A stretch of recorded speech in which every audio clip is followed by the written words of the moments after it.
It is Caker, and we are here at the control point, and we're just going to take a look at what's going on. So UFSQ, current heads of state, well, not quite the current heads of state, last heads of state. Oh, what's this? They're reinforcing. So it looks like they're actually going to try to hold it. They may be interested. Putting a little haste on those tanks.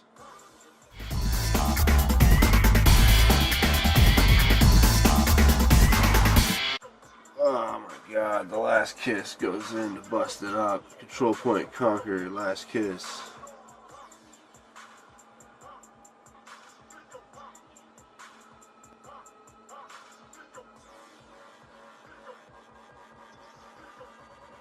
I'm guessing Kiss is wearing something.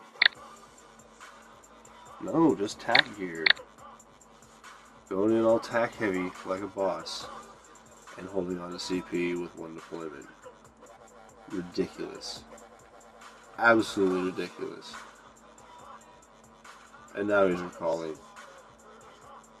Is this my opportunity? Should I teleport in and send one troop into the Let's see what happens.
Someone's got a scout inbound to my base.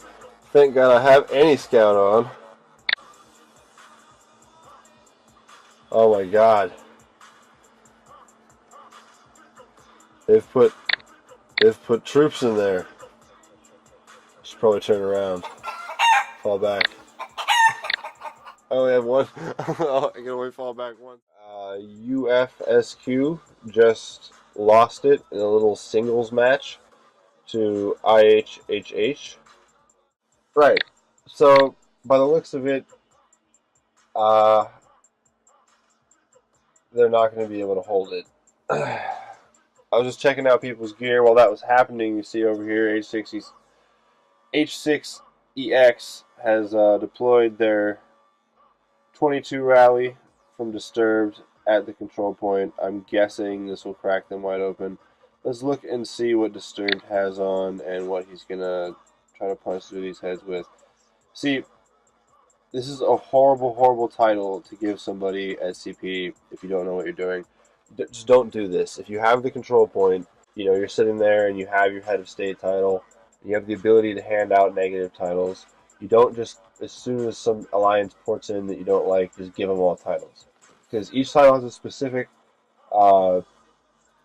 I guess, set of traits that will then affect the player. The meathead title here has negative 10% construction speed and negative 5% troop defense. It's one of the weaker titles. It doesn't really do a whole lot. So they barely have hindered this rally at all with that title. Yeah, so there's just some things happening like that. I'm guessing that they don't have a whole lot going on in here. I'm going to take a look at Disturbed's commander gear. He's going infantry heavy. What do they have in there? They have tactical in there. They got some tank and some infantry. So this rally is going to be pretty effective. By the looks of it, they're going to lose all their troops. And it looks like they know that, so they're pulling out. And H6EX is going to take the CP. Now, this is going to be interesting because let's check this out right here. As far as Alliance power, UFSQ is number one. They're sitting at 36 billion. That's basically 37 billion. They have a lot of power. They could sit at the CP all day if they really wanted to and lose all their troops and just take out the rest of the state. Probably. H6EX over here is 18 bill, 18 and a half. And that's a lot.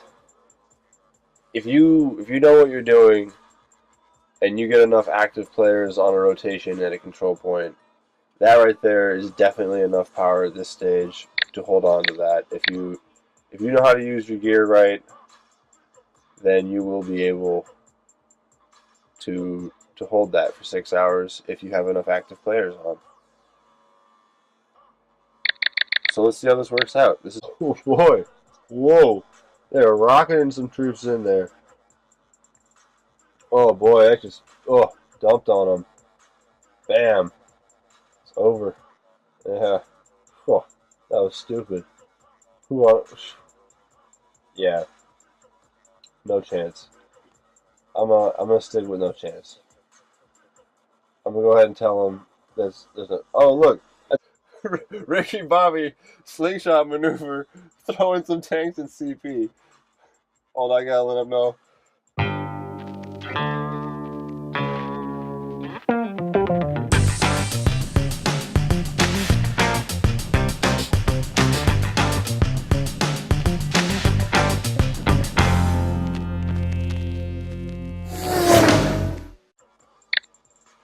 Anyway, yeah, who knows? All right, so they're switching it up. It looks like Last Kiss is deployed rally. This rally's pretty speedy. Kiss is pretty smart. Let's see what they got. What's he doing here? Commander gear. Alright, so he's got the speed gear. Here comes a corps. I'm guessing this is going to be the infantry corps. He's probably about to bust them up with the infantry. Let's see what they got. Scout that one. Are they going to be able to defend against this? Are they going to have enough troops?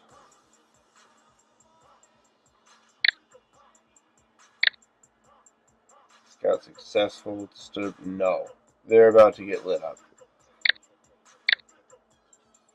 So they're recalling and giving up the CP.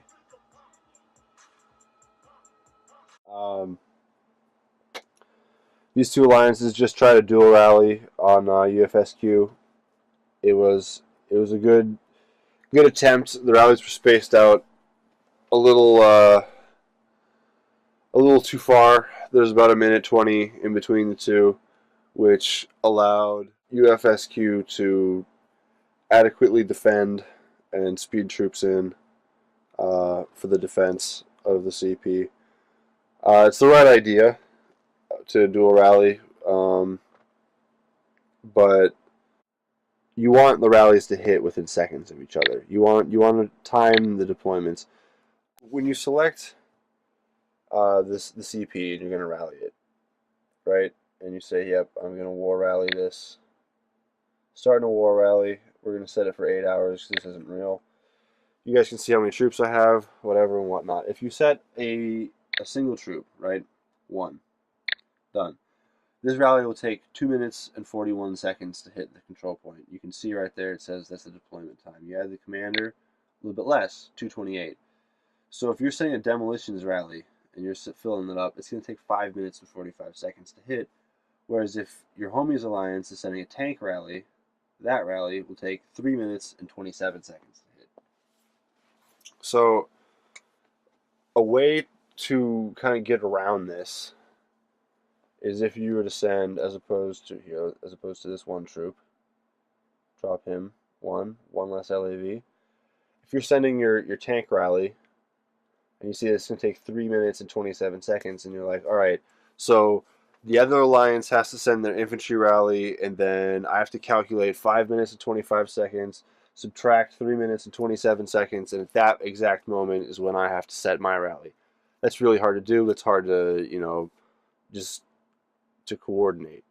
And so what you can do is you can send almost a full deployment like this, 249,000. There's no deployment size increase. So right now I'm chilling without using any Viagra. But long story short, you send one less troop than you need to, and you add one demolitions infantry unit, right? Now the deployment time just jumped up to 545, making it dead even, or at least closer to dead even with the other alliance's rally. So you can just send one troop. The one troop will kind of make the times easier to deal with. You can then get in a chat room and say, hey, we're sending infantry, you're sending infantry. My infantry will take 5 minutes, 45 seconds. How much will yours take? They say, oh, I'm level 55 commander. It'll only take 5 minutes and 30 seconds. Then it's really simple to coordinate. You say, okay, set the rally right now. And then you set the rally. Really easy to coordinate, right? And so that's just kind of a tip for dual rallying a CP. But there's a way to defend against a two-pronged attack, and that is I'll just go through the actual units. If someone's sending an infantry attack and an armored vehicle attack, if they put infantry in the control point, they'll have an advantage against the armored vehicles, and they'll have a basically neutral advantage, or no advantage, but also no disadvantage against other infantry. So a smart defending alliance, when they see a dual rally coming, will send, if it's vehicles and infantry, will fill the control point with infantry, and as soon as the first rally hits, if there's 3 or 4 seconds, they start sending deployments of more infantry, or in some cases, tactical.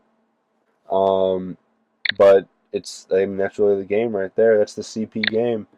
Dual rallies and triple rallies and timing those deployments right. That's the name of the game.